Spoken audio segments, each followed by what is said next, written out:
What's up, everybody? Welcome to the latest installment of the Nuclear Barbarians podcast. It is I, your nuclear barbarian, Emmett Penny, and I am here at long last with Alex Trembath from the Breakthrough Institute. How you doing, bud? I'm doing great, Emmett. Thank you so much for having me. It's a real pleasure to be here.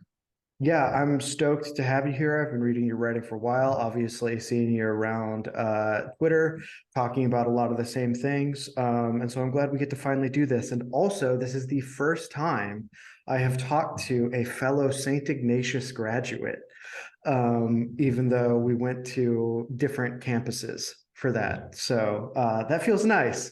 It's nice when you get like rare little connections like that. Love a good Jesuit alumnus. Yeah, that's right. That's right. So look, I actually don't know a ton about you despite having read a bunch of your stuff. So let me just ask the big dumb question. How'd you get to where you are? Yeah, it is always a good place to start, right? And I actually think that even though it's a kind of typical way to start these sort of podcast conversations, I feel like it would be helpful to know about more sort of participants in the energy, climate, nuclear debates because it's Hmm. so revealing, I think, the sort of personal origin story. And for me, it it all sort of began in college in a way. I was raised by academic theologians first in the Mm. Midwest and then in California. Oh, And fellow then Midwesterner too. How about yeah, that? I'm from Indiana Okay, originally, cool. but I've been here for in the Bay. I live in Oakland for almost 25 years now. So as raised with a sort of care for the environment, was sort of inspired to pursue environmental studies by an elective that I took at St. Ignatius in San Francisco, a course that I took my senior year called Nature Nexus that combined theology and nature writing and ecology. Mm. It was a really incredible course, and I was studying environmental issues at Berkeley and getting sort of increasingly activated and anxious about climate change, and the need to degrow the economy Hmm. and to pursue a less consumerist lifestyle and to overthrow capitalism and to go 100% renewables and on all these things. And Playing the I hits. yeah, just playing the hits exactly. Sort of Rachel Carson, Paul Ehrlich, Totally, Murray totally. Bookchin. Um, this was at UC Berkeley, and I sort of accidentally stumbled into the writings and research of a at the time brand new organization called the Breakthrough Institute, which I found in sort of equal amounts initially intriguing and offensive. And they were writing about how sort of regulations and carbon taxes were not going to get us all the way to a sort of deeply decarbonized future. They were doing the real sort of decarbonization math, like how many solar panels and how many electric vehicles it would take to replace the fossil fueled technology that spans the globe. And that's kind of analysis I had never seen before, even Yeah. though at this point I've been studying energy and environment for years. Um, and they're being sort of very vocal and in many ways very aggressive in their criticism of, for instance, the Waxman-Markey cap and trade bill, which was being debated on Hmm. the floors of Congress at the time. So they were not being sort of like good, progressive, what we now call climate hawks. Hmm. And they were sort of excoriated for that. And I joined in the antipathy for a while, but just as I took more courses in energy technology, environmental economics, energy systems, the type of thinking at the Breakthrough Institute started to make more sense to me. And Mm. as I like to say, there's no zealot like a convert. And so over the course of my undergraduate years, I became sort of fully eco-modernized, even though eco-modernism didn't exactly exist at the time. And ended up getting a fellowship at the Breakthrough Institute my summer after senior year of college and figured that I would be at Breakthrough for a few years, maybe go to DC, maybe go back to graduate school. But the longer I was here, the stronger a need in the world I felt for Breakthruvian thinking, as we like to say, for eco-modernism, Hmm. for a new kind of environmentalism. And there's more pushback on sort of catastrophism today. There's Mhm. a significantly broader coalition in support of low carbon technologies, all the sort of fundamental building blocks of eco-modernism, of Breakthruvian thought. But there's still a bunch of really bad environmental thinking out there. It crops up all over the place. And so I think there's still a real urgent need for this place. And, you know, this is the main place to do that, to sort of build a new kind of environmentalism for the 21st century. And so, the longer I've been here, the easier it's been for me to stay, and Mhm. the more work, in fact, that I see for us to do in the world. So that's me and my sort of narrative in a nutshell. I'm really, yeah, I love that because one of the themes that comes up over and over again on the show when I end up talking to advocates is they're like, I had this idea of how things were, and like it was highly negative. And then as I became more situated in like material analysis of the situation, the more that anxiety went down, and then a new call to action emerged.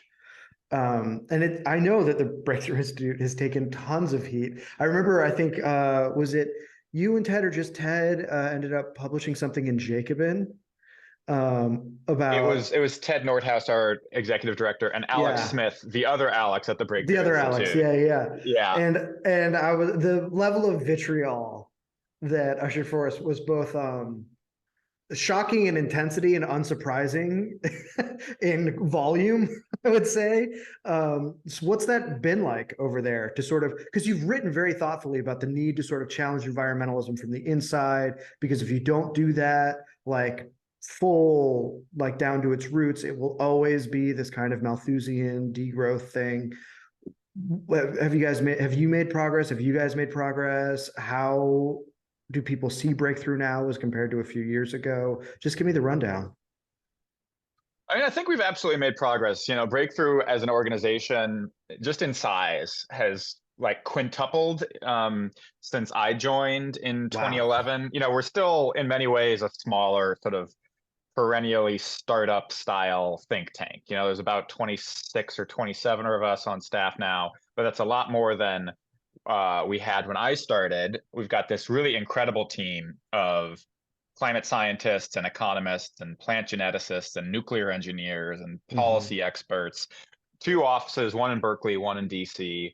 And yeah, I think that eco-modernism, if it's not like a household brand now, is really sort of understood, not just as an alternative to sort of conventional environmentalism, but as a pretty coherent one. And I think that it's worth sort of dwelling on the Jacobin essay that my colleagues Yeah. Ted and Alex wrote to illustrate that.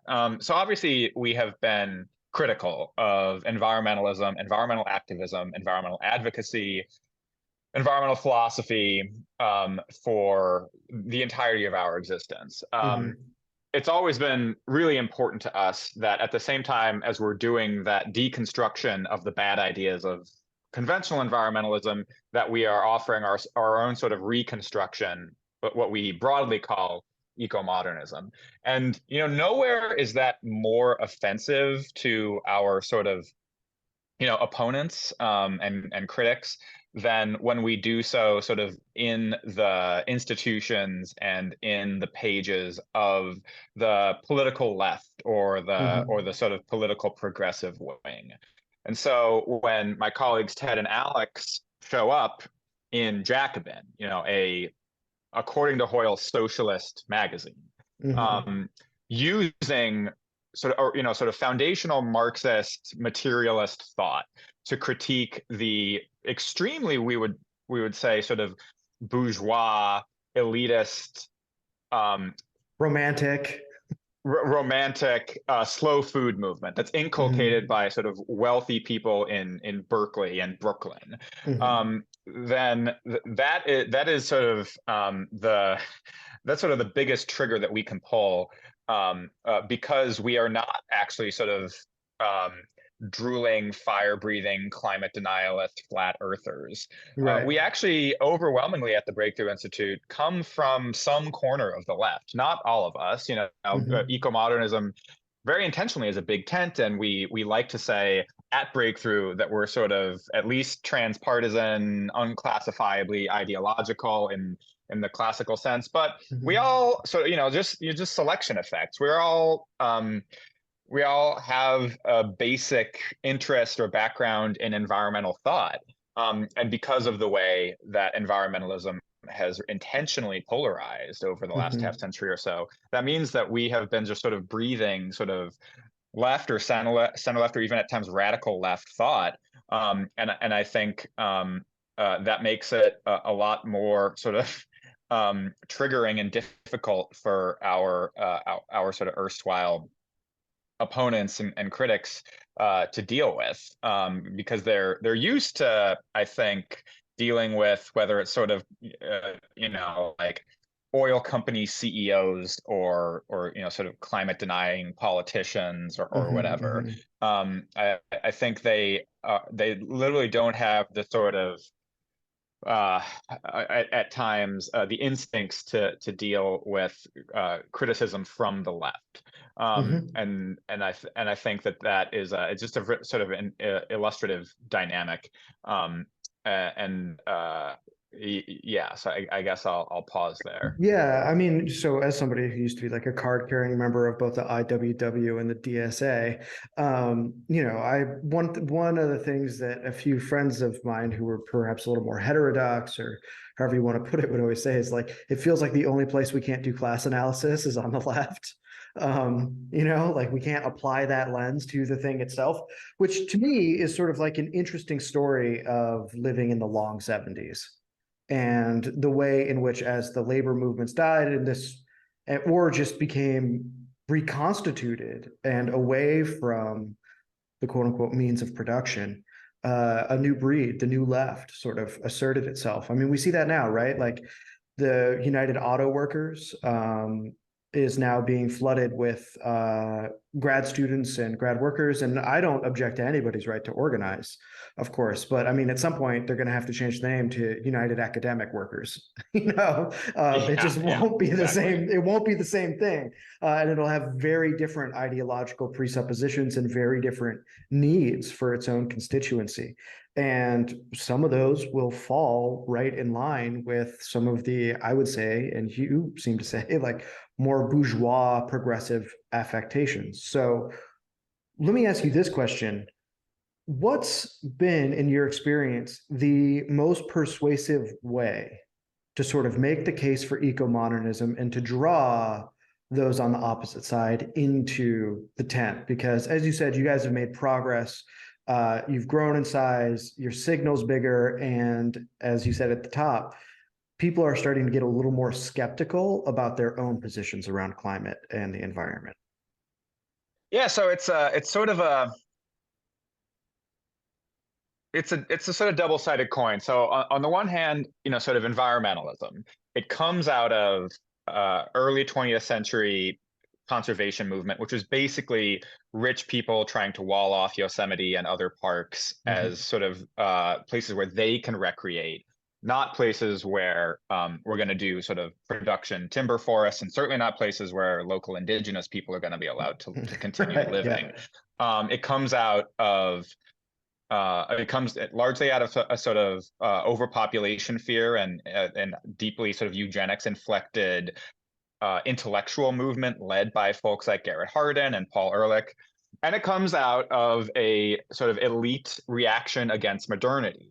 It Mhm. comes out of Rachel Carson's writing about DDT and pesticides and nuclear. It comes again out of Paul Ehrlich describing his fears, his sort of visceral disgust with the modernizing India when he travels to the developing world, and it comes out of organizations like Friends of the Earth and Union for Concerned Scientists, which are literally founded to oppose nuclear technologies. Yep. So it's this elite project in the rich world that offers a particular and at times we think quite mistaken understanding of the relationship between humans, technology, and nature. And that's very difficult project to overcome. And it's increasingly difficult as the sort of echelons of environmentalism and of the political left, not just in the United States, but in Europe as well, have become sort of concentrated by more and more elites, right? This is not a project of the working class anymore. It is overwhelmingly a project of sort of college graduates, whether they're activists or whether they're academic professors, and that's a very difficult sort of cohort effect to confront, and a very difficult sort of ideological stickiness to unstick. At the same time, it is an elite project. And we find that eco-modernism, the idea that humans and nature can both benefit from technological innovation and economic growth, has a lot of purchase outside of especially sort of progressive elite circles. It has a lot of purchase among sort of literal working class union sectors. It has a lot of purchase among more sort of moderate and conservative factions that do care about the environment, but are not really on the climate catastrophism train, and has a lot of purchase in low and middle income countries that are still sort of working their way up the energy and agricultural ladder. Which again is why I said earlier that I think breakthrough and eco-modernism have seen so much progress in the last 15 years since our founding. Eco-modernism is really an environmentalism that makes sense for almost everybody outside of the sort of largely sort of bourgeois elite project that has sort of made up conventional environmentalism to date. Yeah, I think that's right. I mean, it's been interesting. I mostly publish in either heterodox or right-leaning publications, everywhere from Spectator to Claremont Institute, offshoots. And one of the things, the difficult conversations that conservatives seem to be having is they don't know how to locate their own stances on green policy, or if they need an environmentalism, and what it should look like. I think, but there's a lot of people who want to sort of like say, well, we should just do Roger Scruton. But I would say that he only makes sense in the UK, and we already have one, and his name is Wendell Berry.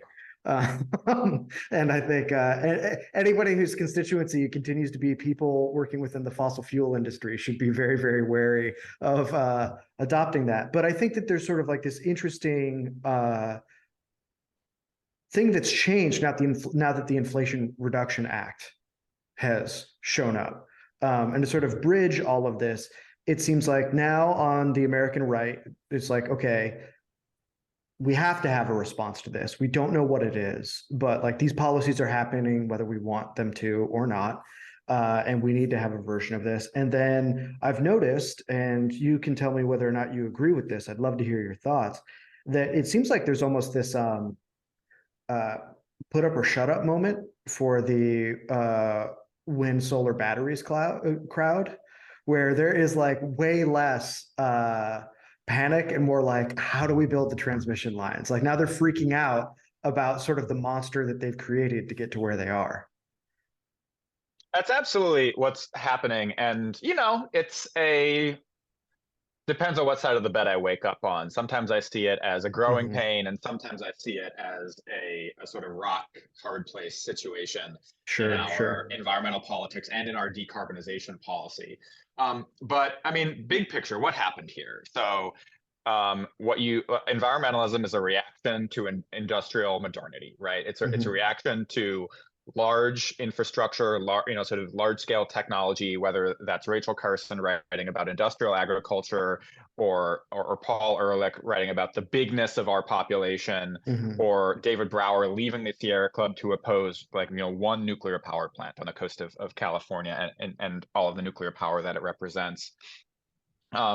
In place of that sort of large scale industrial modernity, they offer renewable energy technologies that would harmonize human societies with nature. They offer non-industrial pesticides, non-industrial fertilized, like unmechanized in many ways agriculture that is labor intensive and again sort of in harmony with nature.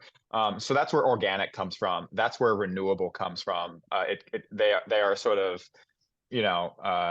sort of foundational ideas to the environmentalist project that gets founded by, again, Friends of the Earth, Sierra Club, and, Natural Resources Defense Council later, Union of Concerned Scientists.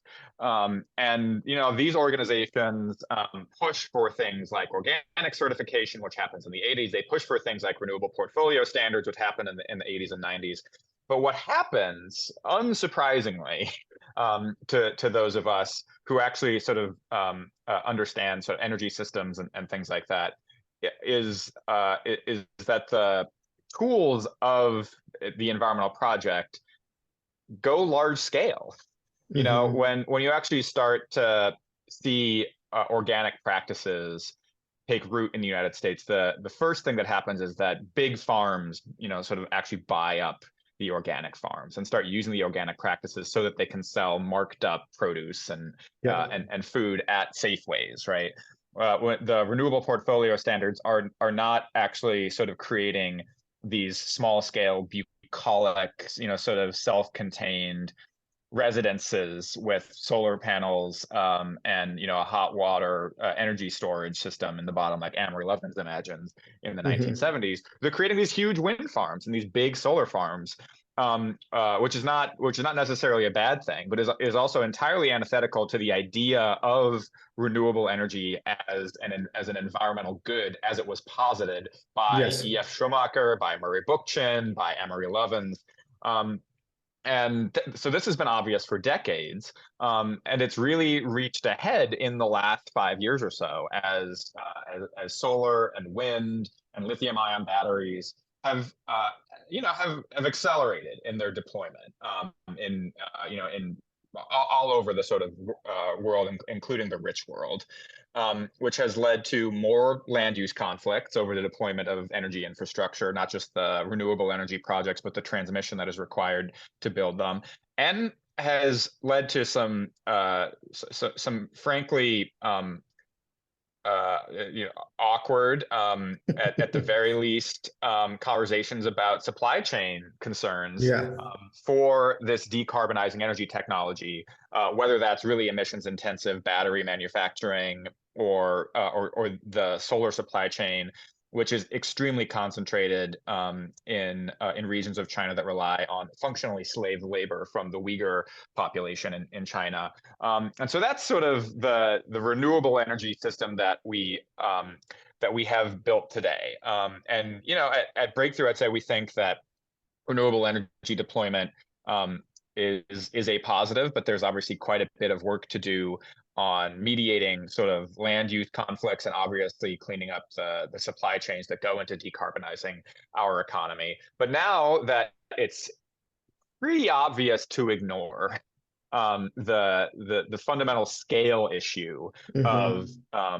decarbonization of even renewables, the sort of marriage of convenience that existed between clean energy industries, solar, wind, batteries, electric vehicles, and environmentalists that invented these concepts of renewable energy or whatever in the first place, that marriage of convenience is being tested now that the clean energy industries have actually secured perpetual subsidies for their technologies. The sort of the newly rejuvenated investment tax credit and the production tax credit and the new tax credits for electric vehicles and things like that. I think they sort of putatively expire in like 10 years or something. Right. But effectively, we've promised to subsidize these technologies and these industries forever. And now that the industries sort of have gotten their bag, and the environmentalists are seeing what the actual scale effects of deploying these technologies looks like, I think we're going to see a lot more sort of intra-coalition conflict over the actual build out of the technology than we've seen to date. Yeah, I think so too. I mean, I just think that a lot of this made more sense when I think personally, when the environmental movement was willing to work with the natural gas industry. One, because I think it was just fundamentally more honest about what was physically possible to maintain reliability on the grid. And also because it looked like a coherent plan, and making that argument to say, and this is how we're going to phase out coal, but continue to build things, I think was probably, it was successful. right? And now that we have, on the one hand, a lot of coal coming offline, and now it is getting harder to build the gas turbines, it's really going to put the squeeze on the, I would say, like policy-based evidence around reliability and the grid. But you said something that really piqued my interest because I think about this a lot, and I think about it when I think of your Twitter bio, which is you talked about this sort of like smallholder, prosumer idea that is born in the 70s in a reaction to the energy crisis and the 30 glorious years of industrialization that took over the West. And I think that's sort of like the return of Thomas Jefferson as like I think as like a political ideological force in American history. Whereas before, even if it was dressed in the language of Jefferson as the New Deal was, it was really pursuing like Hamiltonian means. So you have in your bio, I have it pulled up here, you describe yourself as an eco-modernist, we've already done that, Promethean, Hamiltonian, Schumpeterian meliorist. So, dude, what's up?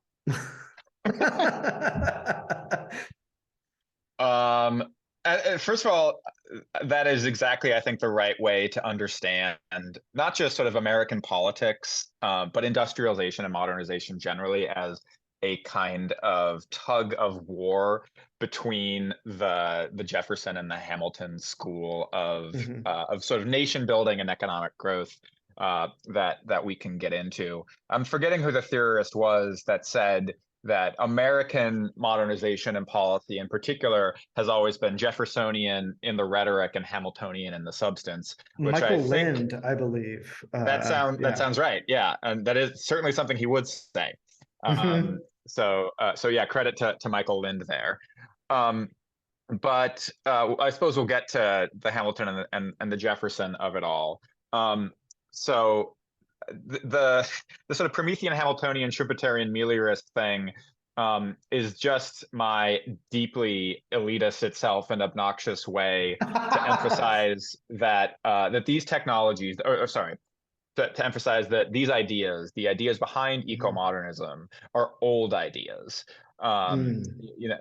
The sort of stories that we tell about the relationship between humans and technology and nature, which I think is fundamentally what eco-modernism is about, are old ideas. The idea that humans are special on Earth is an idea that can be traced to all sorts of sort of ancient traditions and Greek mythology and sort of other mythologies, Mm-hmm. including my favorite, the myth of Prometheus, Mm-hmm. who steals fire from the gods to give to humans, and which is very related to our understanding of our own biological evolution and the role that fire played in allowing us to consume more protein and increasing the size of our Mm-hmm. brains and increasing our cognitive abilities.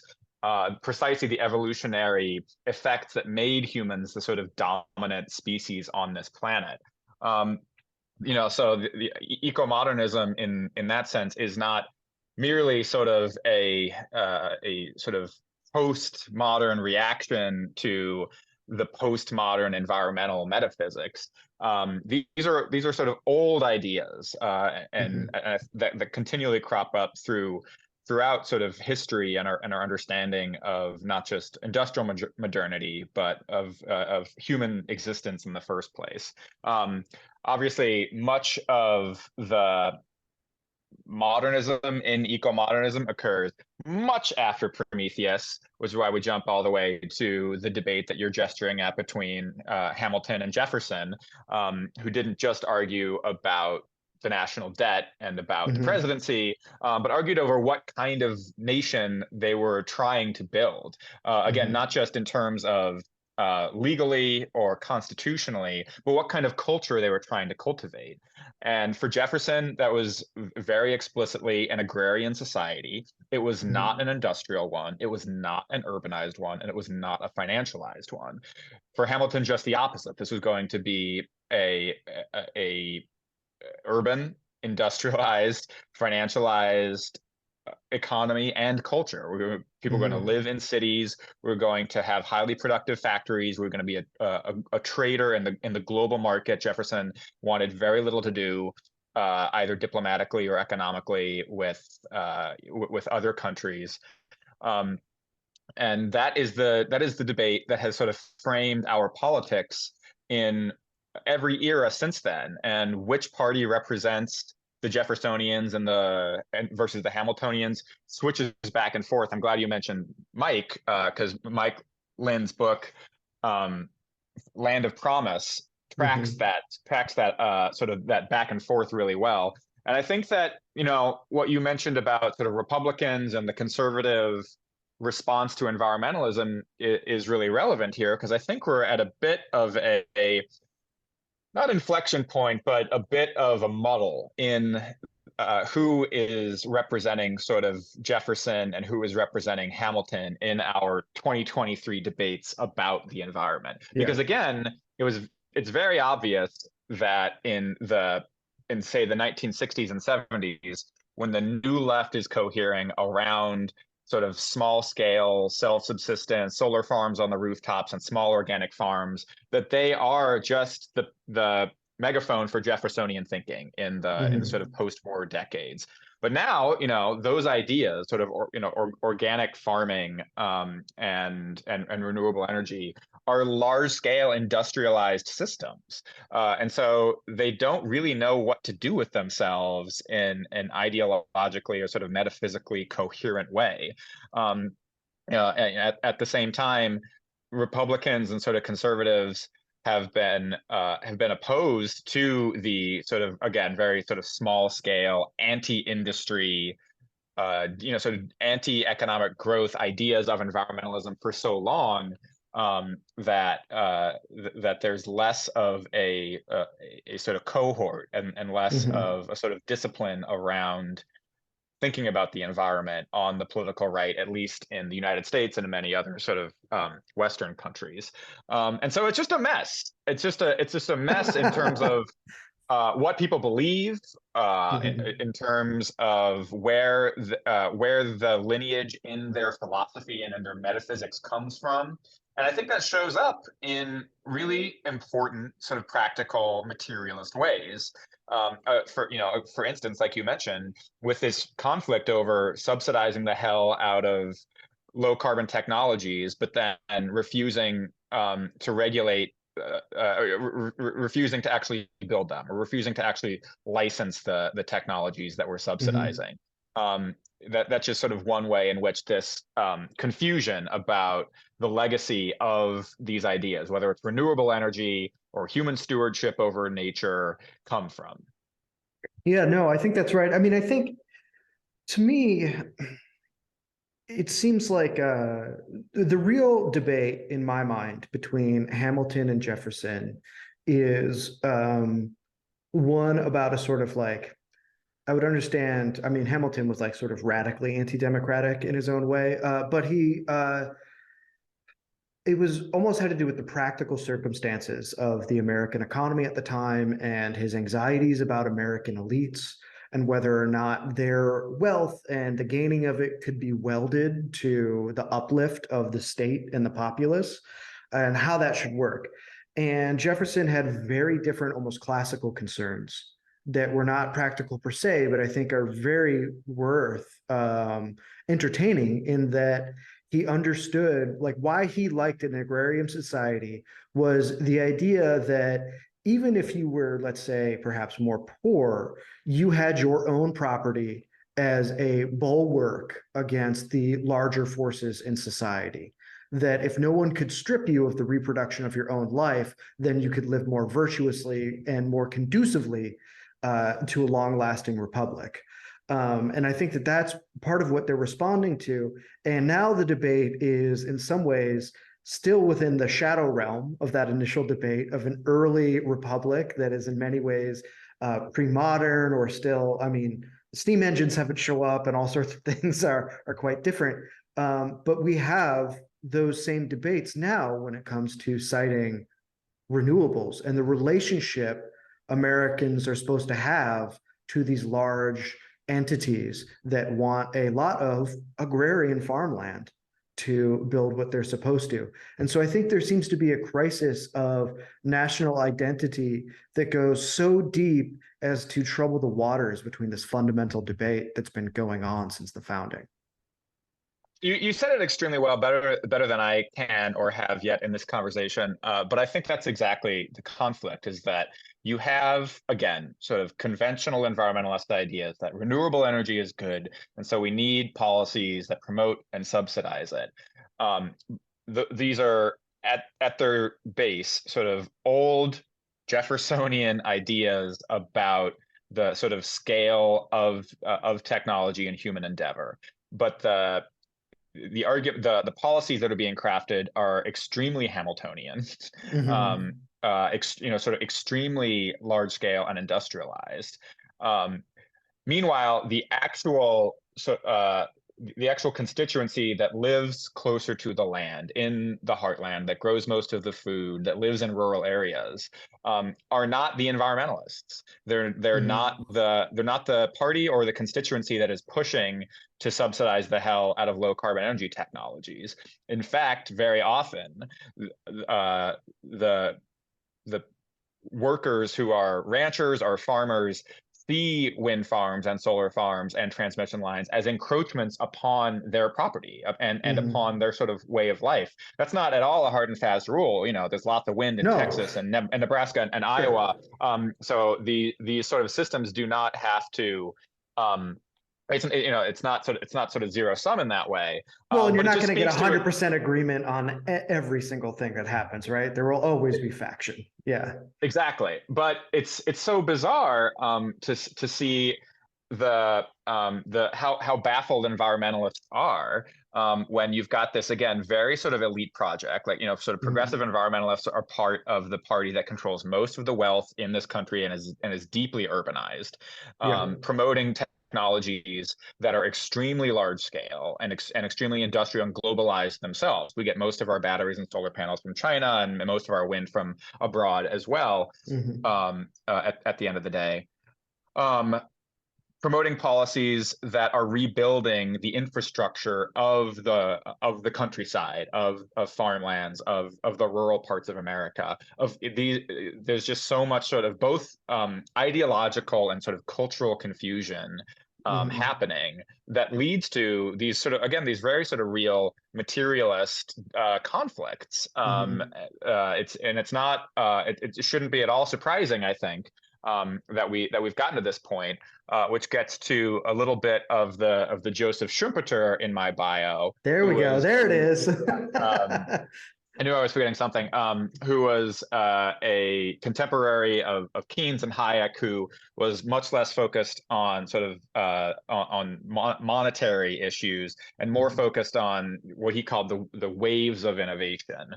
One of which was the steam engine, and then another was the internal combustion engine. And he described economic growth, economic history as these cycles, these sort of multi-decadal cycles of innovation that are sort of powered by general purpose technologies. Again, something like the internal combustion engine, or the cotton gin, Mhm. or later, or electricity, or later the transistor and the internet and digital technologies, that the sort of day-to-day squabbles about sort of pie sharing and tax rates and things like that are all in tow of these much bigger forces propelled by general purpose technology innovation. It's hard to know in advance what they are, but maybe nanotech, biotech, AI, Sure. will power the sort of next wave. And he wrote about these churns in these waves in technological change as a force of creative destruction, is what he called it. And I think we're sort of in the midst of one such, again, long multi-decadal era of creative destruction right now, as we innovate in low carbon alternatives to fossil fuels and and deploy them, Mhm. which we are actively doing in the United States and around the world. And there's quite a bit of conflict about that, both political conflict and technological conflict and ideological conflict, and the idea that there wouldn't be, that Yeah. the idea that there's a very obvious sort of right side of history, a sort of Mhm. an energy transition, that we must sort of like accelerate in a linear fashion towards our decarbonized future. That would be the sort of aberration in the development of the human story, not the sort of mess and muddle that we find ourselves in. Yeah, no, I think that's a really good point. And it actually brings me to something. So I was going through some of your writing before I had you on over my coffee to rouse myself from my coma. And one of the things that you and I have both written a lot about is climate anxiety as one of the sort of ideological, like prime movers on some of this. And I thought you've written very thoughtfully. By the way, everybody, you can find Alex's writing in the show notes. Plenty of links for you to click, including finding him on Twitter. But one of the things that I thought you very thoughtfully talked about is the way in which these anxieties produces a kind of scientism that ends up undermining its own causes. So I was wondering if you could elaborate on that a little bit, and sort of what you see as the major ideological and perhaps material challenges facing this widespread anxiety. Yeah, so I got sort of interested in climate anxiety, especially over the last few years, as you know, there have been books written about it at this Mhm. point. There are psychologists who specialize in treating climate anxiety. Mhm. I've read their work and I've talked to them. The obvious avatar for sort of today's climate anxiety is Greta Thunberg, Mhm. who about 5 years ago expresses a deep and sort of violent climate anxiety of her own and voices that as motivation for her political activism. And she Mhm. gets sort of showered with acclaim and with positions and with publications, and really becomes the figure, the symbol of what it means Mhm. to be a good, concerned climate citizen. This uh, depressed, anxious young woman, Mhm. um, is is positioned as the correct way to think about climate change. Yeah. Um, I think this is a particularly sort of triggering phenomenon for me because it recalled my own climate anxiety in high school Mm. and college. You know, I was in high school in 2006 when I watched An Inconvenient Truth, and Al Gore said that we have 10 years to get to 100% renewable energy technology. Mhm. That was over 15 years ago. But I bought it. We sort of hook, line, and sinker at the time. As I read Gore, as I read McKibben, as I read Elizabeth Colbert, all of whom were warning about the end of the world or the sort of incompatibility with industrial modernity, and sustained human civilization due to the climate threat. So it's been a long time, and I think it would surprise a lot of my readers. But I remember what it feels like to be anxious about the end of the world. Mhm. Um, and I don't think that it's motivating.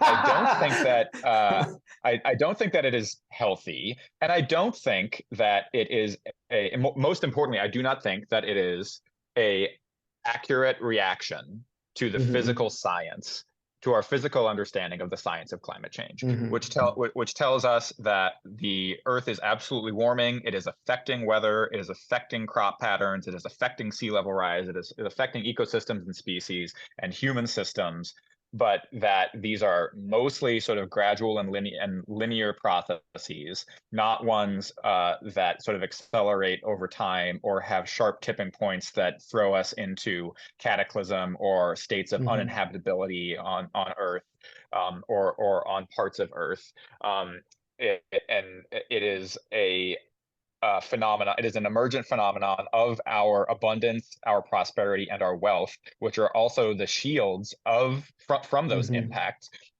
Which are why, even as the Earth has warmed and populations have skyrocketed over the last couple centuries, the death toll from natural disasters has declined in absolute terms. It's declined by over Hmm. 90% over the last century, and it's declined significantly over the last 30 years as emissions have skyrocketed, and as concern over climate change has skyrocketed along with it. So I think that the sort of catastrophic view of climate change is always attached to this, again, this sort of conventional environmentalist ideological project, that humans need to restrain our ambitions. We need to contain our technological adventure. We need to slow economic growth or degrow. So to this day, you have Jane Goodall and Paul Ehrlich still saying that we need to reduce the size of the human population. They're less explicit today about what would go into doing that than they used to Yeah. be. But Naomi Oreskes just published something on this, didn't she? Or like a Na- book on it or something?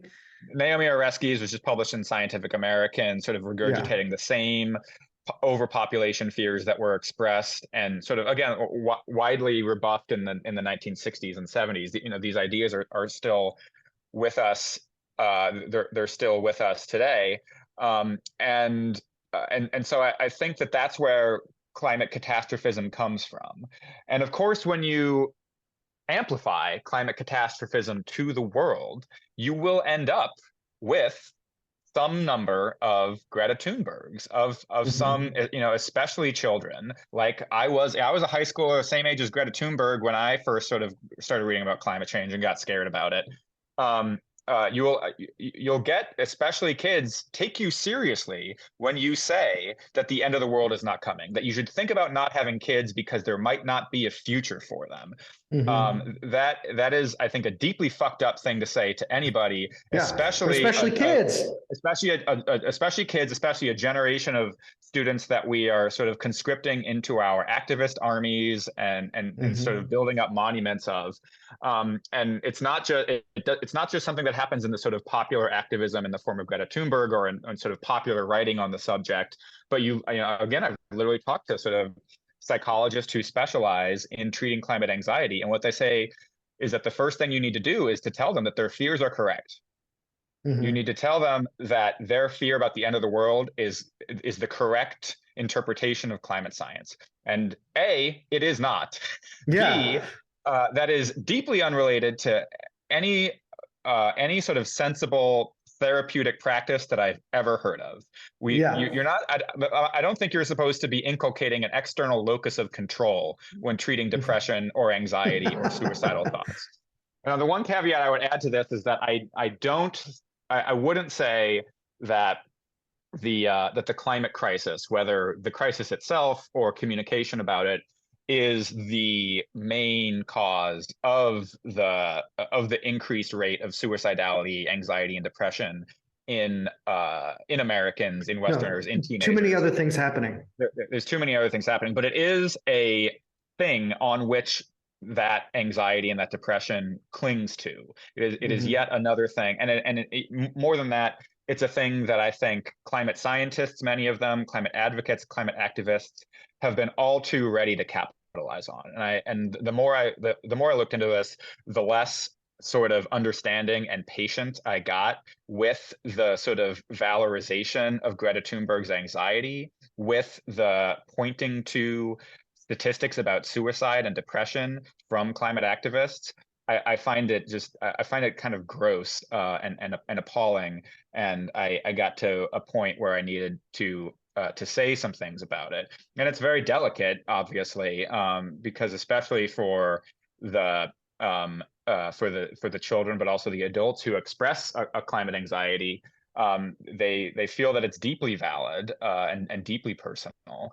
But I do think that it is cultivated for the purposes of not validating the anxiety, but validating the catastrophist science that must be true in order Hmm. for the ideological project to endure. Because if sort of the catastrophist read of climate scientists of climate science is untrue, then all of the sort of millenarian extremist claims about what we must do to confront climate change must not be valid either. And so that apparently is why we have to tell kids that the world is ending.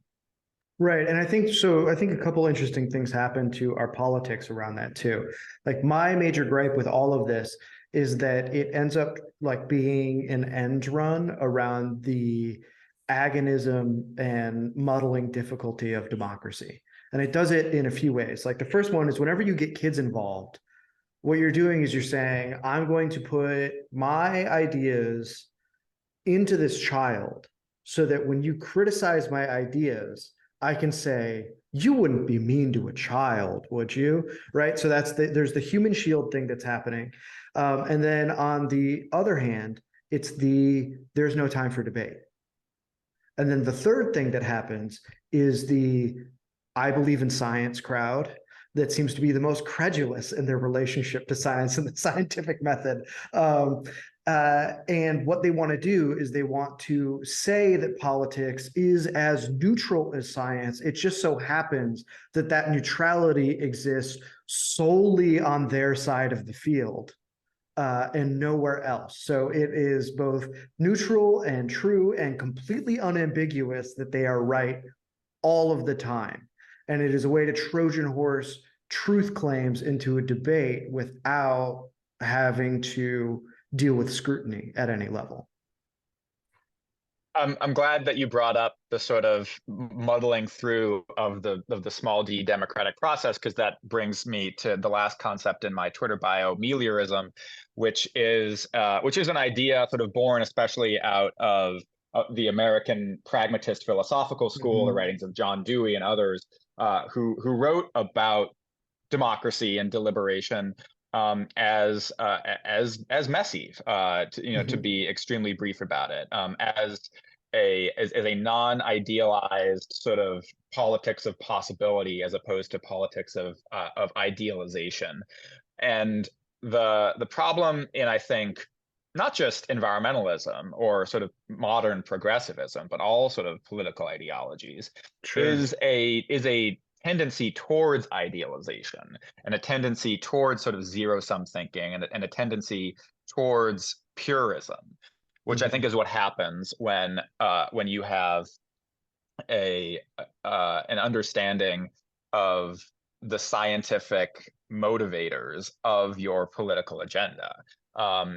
That is, it's sort of complicated, but that's even easier for Western progressives today, because sort of due to a whole bunch of sort of sorting effects that we don't have time to get into here, most highly educated people are on some sort of left end of the spectrum. Sort Sure. of Yeah. most climate scientists certainly sort of identify with the center left, or the left at least. Again, not a hard and fast rule, but that's increasingly the case in the United States and around the world. So it's very easy for a sort of progressive today to construct a theory of the world in which the scientists are saying that the world is ending, and therefore we need to listen to Al Gore and Bill McKibben, who say that we need to transition to 100% renewable energy technology in the next decade, and we need to sue the fossil fuel industries out of existence and send their executives to The Hague because the science says so.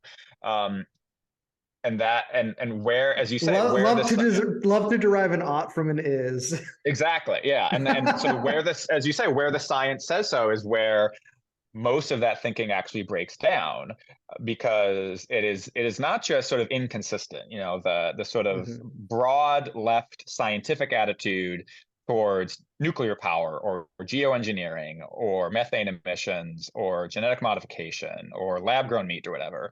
It has no fealty to the physical science whatsoever. It doesn't even have fealty to sort of dialectical materialist science in a way that Marx and Leibniz understood. But Oh more no, than that's been anything, dead forever. That's been dead right? forever Yeah, over there. Yeah. right. That's been dead since Frankfurt and Yeah. before.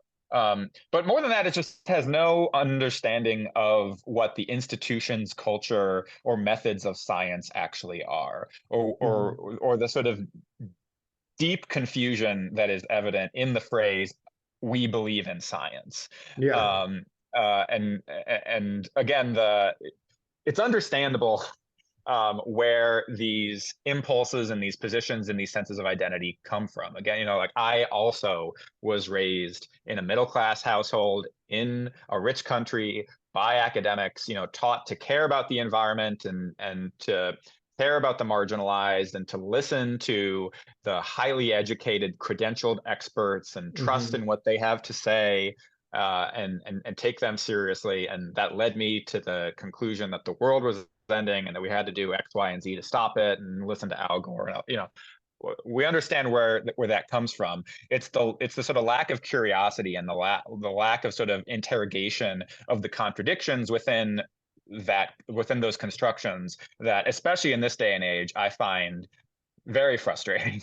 Yeah. Now that we are, well past 10 years since An Inconvenient Truth, which was itself 10 years after the Kyoto Protocol, which itself was 10 years after James Hansen's testimony to Congress on climate change in 1988, which itself was 15 years after my boss's uncle William Nordhaus first proposed 2 degrees as the climate threshold. These are not new debates.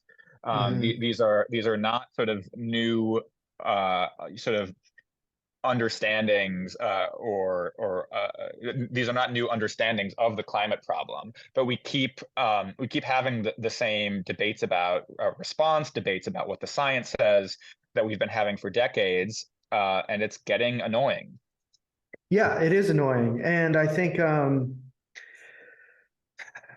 this is sort of the last comment I'll make, and then I want to ask you a closing question about breakthrough and stuff like that. You and I interacted briefly through email about the movie How to Blow Up a Pipeline. And one of, I think, the worst lessons that people took out of the 60s and 70s was taking the highly moral, highly successful, deeply Christian antinomianism of people like Martin Luther King and also his ideological forebear, Henry David Thoreau, and then saying, we're going to do a secular version of that that is based on not dying. And I think it ends up not just being annoying, but at scale with these anxieties and stuff like that, the politics of fear becomes demoralizing. And I think if sustained for long enough, potentially injurious to a high trust culture. Obviously, it's not the only thing in the water here, as we were saying about what's going on with the kids, but I would say that it certainly doesn't help. And that's something that all of us, eco-modernists or not, who have a commitment to sort of the ongoingness of humanity, should do well to consider, not just rebuttals to, but alternative projects for, because this stuff remains tragically, I think, the dominant narrative. And so, sort of on the alternatives for, what's Breakthrough up to these days? Like, give me an update before we wrap up here. Yeah, Breakthrough, we didn't get into the sort of chronological history too much in this conversation, but we more or less sort of founded eco-modernism at this point almost a decade ago. Mm-hmm. We founded eco-modernism in 2008 and developed a sort of growing and expanding policy agenda around making clean energy cheap and growing more food on less land and sort of remaking environmental politics for the 21st century. All Mm-hmm. of that sort of cohered into what we now call eco-modernism in 2015 with the publication of an eco-modernist manifesto. And today, almost a decade after that publication, we find ourselves sort of deeply embedded in sort of hard technology and policy debates about low carbon technologies and infrastructure, as well as conversations like this, actually, as well Mm-hmm. as efforts to continue to unpack and deconstruct the ways in which so bad thinking about humans, technology, and the environment crops up from really sort of influential persons and institutions to this day, whether that's in the sort of degrowth ideas or the technophobia surrounding genetic modification or nuclear power, or the bad thinking that goes into the sort of we believe in science crowd and the assuredness of that crowd in their sort of Hegelian vision for their political project, Mhm. and their refusal to deal with the messiness of politics and the messiness of sort of genuinely held cultural and ideological disagreements. So that's a lot to take on for an institution. Fortunately, we think eco-modernism is growing. There are sort of Mhm. eco-modernist societies all around the world. Breakthrough is Right. growing. We have a office in Berkeley where I work, and we also have a brand new office in Washington, D.C. that is tackling things like regulatory reform at the Nuclear Regulatory Commission, tackling things like the Farm Bill, which we think sort of significantly overinvests in solutions like carbon farming, or sort of carbon ranching and sequestering carbon in Sure. soils, and underinvests in things like low carbon fertilizers and precision agriculture and alternative proteins and things like that. We are working on permitting reform, and we are working on sort of using policy, which we continue to think really, really matters, to increase the sort of scalability and affordability of environmentally sustainable technologies. So, I could go on and on and on and on about all the specifics of that, but it is, at once a project to affect policy and steer, if not determine, the trajectory of what we think are really promising sustainable technologies. And it is a project to build a new kind of thinking about human stewardship over the natural world, and whatever the new sort of Promethean general purpose technologies that we are creating in the world today do in the world. Yeah, great.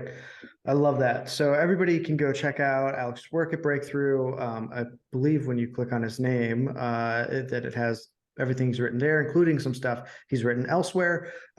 Check out Breakthrough generally. You guys just had a new issue of your journal come out that looks absolutely fascinating.